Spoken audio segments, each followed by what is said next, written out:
Bonjour, good morning, welcome all of you. So this morning we are taking a deeper vision, deeper view at the thoughts and aphorisms. It is part 2.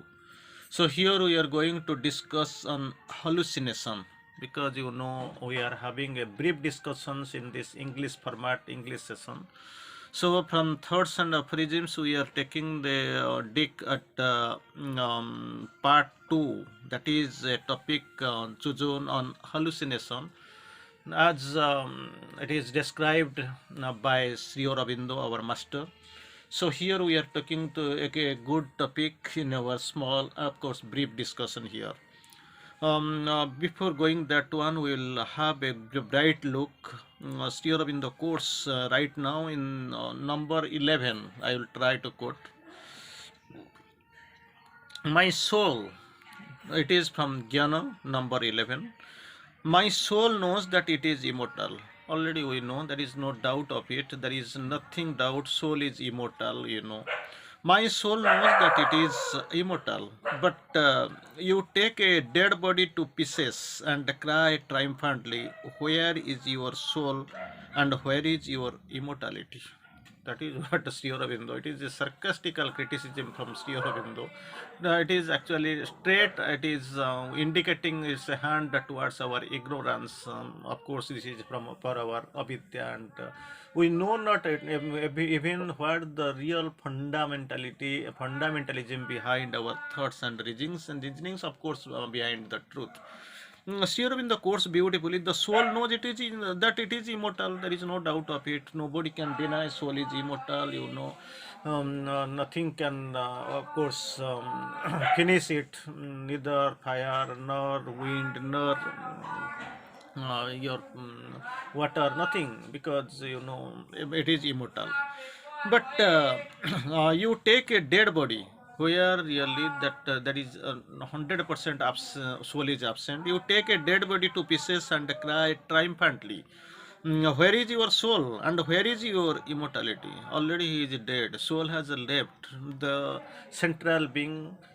Soul, it is not actually there in the dead body, because it was arranging all these beings and presiding over it. It had carried to it the birth, mind, life and body, and the soul was the organizing community, the central being. Now the soul has withdrawn, everything has been decentralized, it is dead, and with on the dead format you are taking cutting it into pieces and sounding triumphantly, crying triumphantly, where is your soul, where is your immortality? It is a vague question, vague phenomenon, vague idea, because they don't know what really is dead, alive. That is what is the difference. Nobody knows really. Again, we'll go for number 12. Immortality is not the survival of the mental personality after death. Very interestingly, we must know, because this is a great confusion, not only in one or two, or in the ignorant of our countries, is people who are not aware of this spiritualism or something. Even it is a common problem with entire human being at large, bearing a few. Immortality is not the survival of the mental personality after death, though that also is true, but the waking possession of the unborn and the deathless self. Waking possession of the unborn and the deathless self, of which the body is only an instrument and a shadow. Because body is the chrysalis of the soul. Don't take body, mind and life as the supreme identity, because soul is mastering over all. These are the mind, life and body are instruments. So naturally we must know, immortality is not the survival of the mental personality after death. Mental personality after death, its survival is not immortality. Though that is also though that also is true, but the waking possession of the unborn and the deathless self, how? Unborn and deathless self, of which the body is only an instrument and a shadow. So don't take your body, mind and life. And it is only written by Sri Aurobindo of the body, but thing is that simultaneously we can take a mind and life. These are only the instruments, and master is only the soul. Again, we are going forward a little bit on number 13. They proved to me by convincing reason that God does not exist. God did not exist. With convincing reason, they proved it to me. And I believed them. Afterwards, I saw God. That is the contrariety we know. That's what we know, Sri Aurobindo course. They proved to me by convincing reasons, with reasonable, sufficient reasons. They tried to convince me that God does not exist, and I believed them. And afterwards, I saw God. He came and embraced me, and now which am I to believe? The reasoning of the others or my experience? That is the point of discussion right now. They proved with sufficient reasons and that God did not exist. Okay, I just heard and came. Then afterwards, I saw God. He came and embraced me. And now, which am I going to believe? Their reasonings of others or my experience? That is what. What the eye has not seen, it can't believe. I see, I feel, I reason, I hear. So just imagine, just say this is under the question tag, tagged by Sri Aurobindo. Whom am I going to believe? The reasonings of others or my own experience? That is the topic of fundamental topic of discussion. Again, about the hallucination, the point we are going to discuss little bit in, of course, in brief. They told me these things are hallucinations. They told me, like gods. They proved with sufficient reasons. Now they speak. These things are hallucinations. Hallucination, illusory presence that we hear or see, illusory universe really, that actually not having the original existence at all. Hallucination, things are illusory. So they told me these things are hallucinations. Very interesting. They perfectly they told me these things are hallucinations. I inquired what was a hallucination and found that it meant subjective or a physical experience which corresponds to the no objective and no physical reality. Very interesting. Just imagine, just try to two ways. First, we have to take the subjective arrangement of wordings, just in subjective and objective. Just imagine, Sri Aurobindo, how it has been subject, no object, like this one very brilliant arrangement of words. Then we'll find, we go in deep into the meanings. Again, I'll try to quote it again. They told me these things are hallucinations, and what I did, I heard it. These things are hallucinations, as they quoted. I inquired what was a hallucination. I inquired really what really is a hallucination. We hear, we see, it is a illusion that has really no existence. We know that is hallucination. And I inquired what was a hallucination and found that, inquired and found, it meant, I mean, this hallucination meant a subjective or a physical experience, subjective or a physical experience which corresponds to no objective and no physical, subjective and physical experience, and found, what is the finding? No objective and no physical form. Then I sat and wondered at the miracles of the human reason. Sat and wondered what is the really miracle of the human reason, how they have been reasoned, how their reasoning mind has reasoned to a great aspect, that confidence they have, but I find nothing. Because I found that it is meant a subjective or a physical experience which corresponds to no objective and no physical reality. That is what the point of hallucination, that is the define, they have defined hallucination in that way. Anyway, number 15 we are going. Hallucination, what reality is the term of science. Hallucination really, it has come, it has been put forward, and almost it is believable in most part of the science we find. Hallucination is the term of science for those irregular glimpses. Already I have told, illusion and all. So irregular glimpses, we still have truths. irregular glimpses we still have truths shut out from us, truths shut out from us, that irregular glimpses by our preoccupation with matter. Coincidence for the curious touches of artistry in the work of that supreme and universal intelligence which in its conscious being as on a canvas has planned and executed the world. So hallucination, it is the it relates to science, term of science. For those irregular glimpses we still have truths shut down from us, truths shut down from us by our preoccupation with matter. Again, here in the course, coincidence for the curious touches of artistry in the work of that supreme and universal intelligence. Curious touches of artistry in the work of that supreme and universal intelligence which in the conscious being as on a canvas has planned and executed the world. Again, third, we are going again for hallucination. That which main term hallucination is the reflection of in the mind and senses. Reflection in the mind and senses of that which is beyond the ordinary mental and sensory perceptions. Beyond ordinary mental and sensory perceptions, but actually reflection of mind and senses. And we know superstition. When we discuss of the hallucination, simultaneously one term comes to our mind, that is superstition, rises from the mind's wrong understanding. Superstition comes out of the mind's wrong understanding of these reflections. This is no other hallucination. So hallucination and superstition, we know.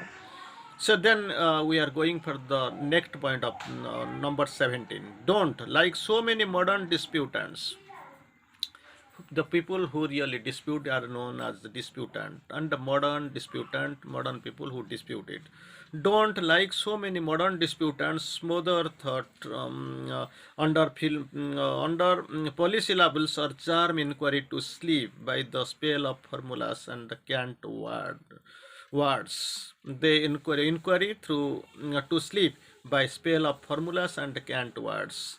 Search always, Sri Aurobindo's suggestion. Search always, find out the reason for some things. Number one, don't have the sleepy and the canty words, because they just put a something before the cart, put a something on the before a cart, because their fundamental issue problem is that they will try to dispute. They are modern disputants. So Sri Aurobindo's advice is there, suggestion is there. Search always, find out the reason for things which seem to be hasty glance to be mere chance or illusion. So these things you must do. Search always, number one. Find out the reason for things. Find out the reason for things which seem to be hasty glance. Don't be in a hasty glance. Hasty glance to be mere chance or illusion. Chance or illusion, instead of going to that you have a search and find the reason. Again we are proceeding forward. Normally that's what we do. Normally do with hasty conclusion, sleeping and giving some formula in haste, reflection of the mind and sense, so many ways, illusory conclusions, in haste conclusions. So but that you do one thing as per Sri Aurobindo. Search always, find but the reasons for things. Again, someone was laying it down that God must be this or that, or he must not be the God. Someone was laying it down, his conclusion, his understanding, his point of his way of explaining.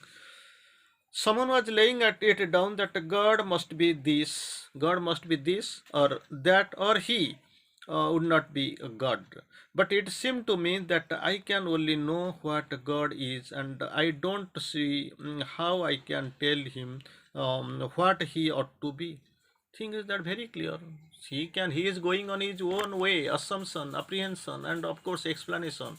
But about me, but it seemed to me that I can only know what God is. I can know what God really is. Already you know, Sri Aurobindo's three madness. You know, I must know and realize God if He is there present, very much present. So it seemed to me that I can only know what God is, and I don't see how I can tell him what he ought to be. That is what I will see. That is correct. I have to see. For what is the standard by which we can judge him? Sri Aurobindo asks, what is the standard you see? Just a standard, any formal standard, so that we can judge him.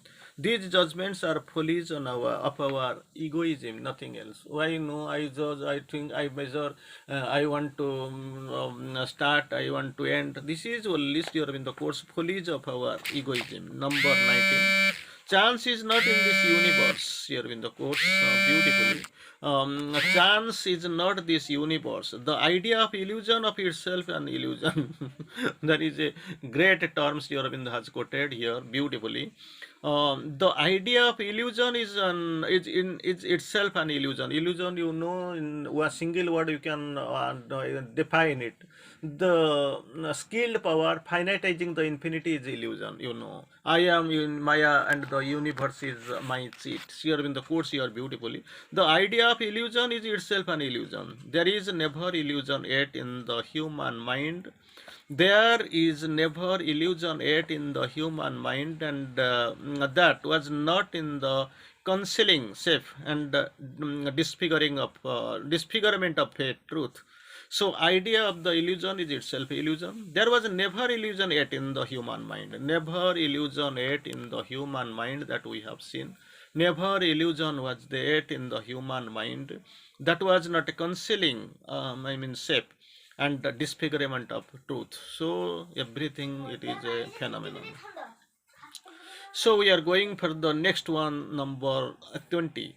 What I had the dividing region. When I had the dividing region, you know, already we have known already that quotation was that region that divides and of course wisdom that unifies. Marriage contrast in a single harmony. Already we have discussed in the beginning.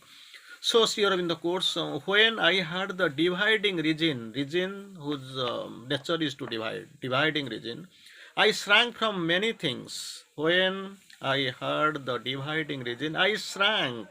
I came back. I tried to narrow myself. I shrank from many things. After I had lost insight, I hunted through the world for the ugly and the repellent, but I could no longer find them because you know it is ignorance, you know this is ignorance, this is ego. So these things are making everything funny, narrow. So here in the course, when I had the dividing region, when I had I of course I followed, I possessed, then what was happening, I shrank from many things after I had lost it in sight. From many things I shrank. They have not gone away from me. I shrank myself. I hunted through the world for the ugly and the repellent. Everything was seemed me ugly and repellent. But I could no longer find them. How shall I find them? Because my mind is polluted. I am mad. You know, I am soiled. I am spoiled. This is what happening. Again, we are going for the next point of discussion. God has opened my eyes. Very interesting. God has opened my eyes, and I saw the nobility of the vulgar, the attractiveness of the repellent, the perfection of the maimed, and the beauty of the hideous. Just before Sri Aurobindo quoted, and as we have analyzed in number 20, dividing regions, which really divides, and I shrank from all these things. I took it everything that like ugly, repellent, but I could no longer find them because in a fixed, narrow, egoistic mind, of course, very difficult to visualize the truth. This vastness will never come to me because I have narrowed myself. Nothing has narrowed me. That is what my ego has done me, compelled me to do so. Here in the next, you can find God had opened my eyes. Very interesting. That narrowness is gone. I was closing my eyes, now itself open. God has opened my eyes, for I saw the nobility of the vulgar, number one. Attractiveness of the repellent, that I could be able to know the nobility. I saw the nobility of the vulgar, The attractiveness of the repellent, the perfection of the maimed, and the beauty of the hideous. I could be able, because with the colored glass, after wearing the colored glass, everything seems to you, to all, to me also, everything is colorful like this. But when it has been drawn out, it has been actually you have taken out that glass, things come to my vision or your vision in the normal sense. Like this happened. Now, Sri Aurobindo quotes the perfection of the maimed and the beauty of the hideous. It is coming. I saw the God has opened my eyes so that for me, for I saw the nobility of vulgar and the attractiveness of the repellent, the perfection of the maimed and the beauty of the hideous. Everything came to my vision, because this I can't really show the or express what really the originality is. After this, I mean, because this colored glass upon the clear eye. So after this is disappearing, after it is taken away, the things are coming and its clear picture is very much prominent. Like this, when in this eyes, which is actually closed, or actually it is blinded, I can see nothing. But when the God has opened my eyes, the I can be able to know. I saw the nobility of the vulgar and attractiveness of the repellent, perfection of the maimed and the beauty of the hideous. Anyway, great description. We are going to stop here. Bande Mataram.